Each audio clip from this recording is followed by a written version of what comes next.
ናችሁ? ደህና ናችሁ? ያለን እግዚአብሔር ይመስገን። አሁን ደግሞ ቆንጆ ሳንዱች ልንሰራ ነው። የዶሮ ስጋ እንደዚህ ከትፈናል።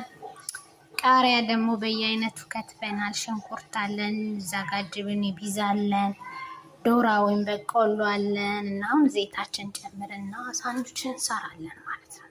ሆይ እዛ እንዴ ይሄ ዶሮ ሳንዱች ይበቃል።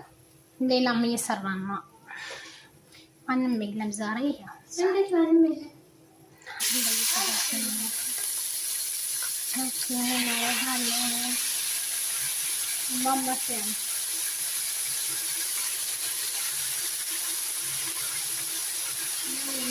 ሽንኩርት እንጨምራለን ማለት ነው። እንደዚህ መጠጥ አርጓ ሽንኩርት ላይ እውነት ሰርታችሁ ቅመሱት። በጣም ነው የሚጣፍጠው። በጣም ማለት ነው። በጣም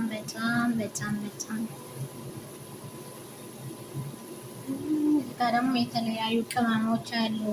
ማጂ አለ፣ አንድ ማጂ እሱን ደግሞ ከትንሽ ደቂቃ በኋላ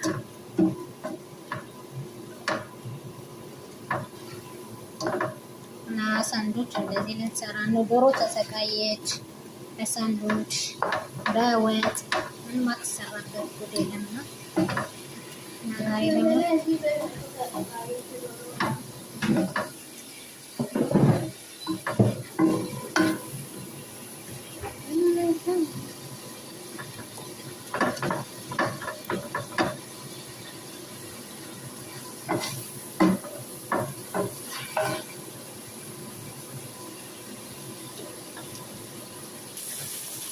በዚህ መልኩ እንግዲህ አቁላልተን ጨርሰናል ማለት ነው።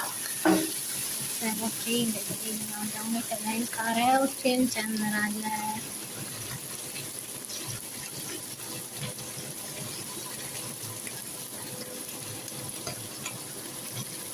ሙያ ተማሪያ በኋላ ያው አግብተሽ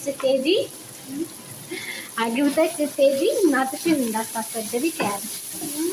ስለዚህ ሙያ ተማሪ ሰማችሁ? ጓደኛዬ መልክ ስጠኝ እንጂ እኔ ሙያ ባይኖረኝም ችግር የለውም ከጎረቤቶቼ እማራለሁ እያለችኝ ነው። ምን ትላላችሁ? እዚህ ጋር ደግሞ በቆሎ አለ። በቆሎ በአራርኛ ዶራ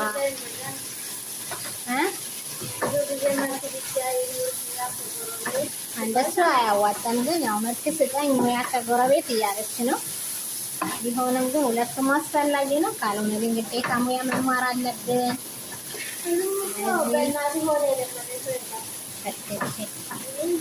ሙያን ከጎናቱ እኮ የተማረ የለም። ስለዚህ እማራለሁ እያለች ነው።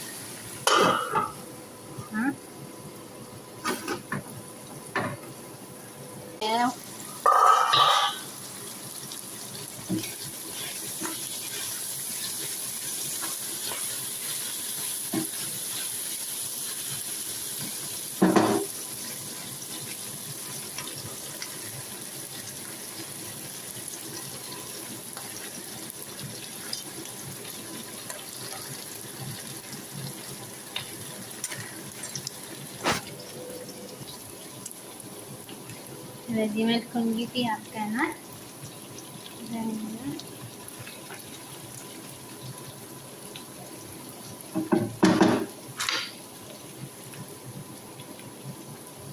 እንየው ማለት ነው። ዋው በቃ በዚህ መልኩ ቀንጧል። በዚህ መልኩ ሳንዱቻችንን ልንሰራ ነው እንግዲህ